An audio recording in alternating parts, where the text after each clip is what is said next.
पूरी दुनिया के लिए लगभग $40 बिलियन का ये इंडस्ट्री है और पूरी दुनिया में एआई पर शोध हो रहा है, चाहे वो विमानन क्षेत्र हो, चाहे वो शिक्षा का क्षेत्र हो, चाहे वो प्रशासन हो, गवर्नेंस हो, कॉरपोरेट हो या फिर मेडिकल के क्षेत्र में हो। एआई की अपार संभावनाएं। पूरा बिहार आज सिलिकॉन वैली में है।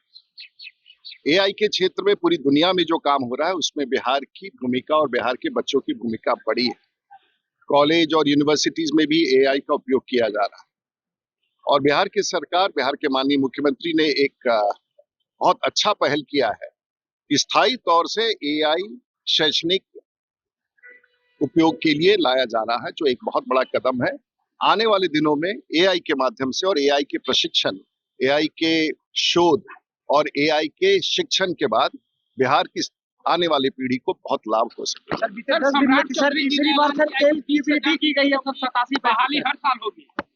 देखिए, तेल के वृद्धि के बारे में स्वाभाविक है, चिंता का विषय है और 125 करोड़ के देश में तेल का उपयोग और खपत भी बहुत ज्यादा है।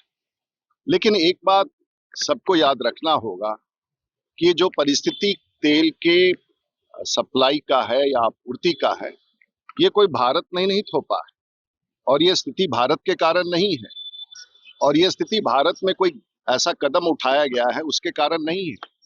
ये वैश्विक स्थिति जो उत्पन्न हुआ है, जिससे पूरा भारत और दुनिया प्रभावित है, उसका ही प्रकोप भारत पर भी है, क्योंकि हमारे यहाँ जनसंख्या ज्यादा है, खपत ज्यादा है, प्रभाव ज्यादा है। देश की सरकार, प्रधानमंत्री जी इस पर कार्रवाई कर रहे हैं और कम से कम बोझ जनता पर पड़े, इसका भी प्रयास है। लेकिन एक बात फिर से मैं दोहराना चाहूंगा, खाड़ी देश में जो युद्ध हो रहा है इसमें भारत की कोई भूमिका नहीं है। भारत उसके लिए कोई जिम्मेवारी नहीं लेता है और ना ही किसी ने भारत की तरफ से उस युद्ध को थोपा है।